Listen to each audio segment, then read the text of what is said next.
ಎಣೆಯಾಗಿ ಸತ್ಲು ನಮ್ಮಮ್ಮ. ಈ ಥರ ಮಾತ್ರ ಬೇಡ ಸರ್, ಅದೊಂದು ಕೇಳ್ಕೊತೀನಿ ದಯವಿಟ್ಟು.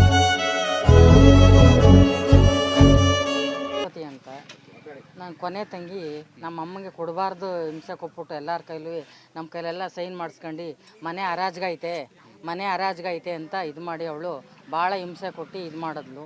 ಕೊನೆಗೆಲ್ಲ ಏನೂ ಬೇಡ ಅಂದ್ಬಿಟ್ಟು ಹೆಂಗೋ ಅಲ್ಲಿ ಇಲ್ಲಿ ಬೆಳೀತು ನಮ್ಮಮ್ಮ. ಒಂದು 3 ವರ್ಷದಿಂದ ನನ್ನ ತಮ್ಮನೂ ಕರ್ಕೊಂಡೋಗಿ ಇರಿಸ್ಕೊಂಡಿದ್ದೆ.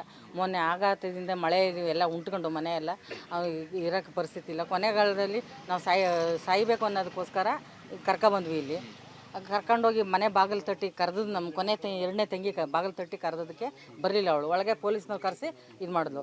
ಪೊಲೀಸ್ ಜೀಪ್ ಬಂದ್ಬಿಟ್ಟು ಏನಂತವ್ರೆ, ಅಲ್ಲಮ್ಮ ಕಾಲಲ್ಲಿ ಒದ್ಲು ಅವಳು.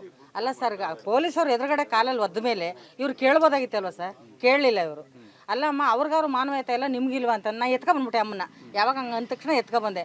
ಮಾನವೀಯತೆ ಇರೋ ಹೊತ್ತಿಗೆ ತಾನೇ ನಾವು ಇಲ್ಲಿ ಗಂಟೆ ಅಮ್ಮನ್ನೇ ಬೆಳೆಸೋದು, ಇಲ್ಲಿ ಗಂಟೆ ನಾವು ಇಟ್ಕೊಂಡದ್ದು. ಇಂಥವಳು ಮಾತ್ರ ಇರಬಾರ್ದು, ಇಲ್ಲ ಮನೆ ಸೀಜ್ ಆಗಬೇಕು, ಇಲ್ಲ ಇವಳು ಊರಲ್ಲಿ ಇರಬಾರ್ದು. ಇದೊಂದು ರಕ್ಷಣೆ ಕೊಡಿ ದಯವಿಟ್ಟು, ಕೈ ಮುಗಿದು ಕೇಳ್ತೀನಿ. ಸರಸ್ವತಿ ಅಂತ, ಅವಳು ಉಮಾ ಅಂತ, ಅವಳಂತ ಪಾಡು ಯಾರೂ ಇಲ್ಲ ಸರ್. ನಮ್ಮ ಜೊತೆಲಿ ಉಡಬಾರ್ದಾಗಿತ್ತು, ಉಟ್ಬಿಟ್ಟವಳೆ ಪಾಪಿ. ಬೇಡ ಈ ಹಿಂಸೆ ಯಾರಿಗೂ ಬೇಡ, ಯಾವ ತಾಯಿಗೂ ಬೇಡ.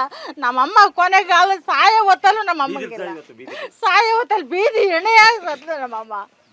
ಈ ಥರ ಮಾತ್ರ ಬೇಡ ಸರ್, ಅದೊಂದು ಕೇಳ್ಕೊತೀನಿ ದಯವಿಟ್ಟು ಹೇಳ್ತಾ ಇದ್ದೀನಿ. ಯಾವ ತಂದೆ ತಾಯಿದಿರಿಗೂ ಇಂಥ ಮಕ್ಕಳು ಉಡಬಾರ್ದು, ಇಂಥವ್ರು ಕಲ್ತ್ಕೊಬಿಡ್ತಾರೆ, ಇಂಥ ಮುಂಡೆ ಇರಿಸಬಾರ್ದು ನೀವು ಊರಲ್ಲಿ. ಎಲ್ಲರೂ ಕೇಳ್ಕೊತೀನಿ, ಊರಲ್ಲಿ ಯಾರೂ ಇರಿಸ್ಬೇಡಿ ಅಪ್ಪ ಇವಳ, ಅದೊಂದು ಕೇಳ್ಕೊತೀನಿ ಅಪ್ಪ ಅಷ್ಟೇ.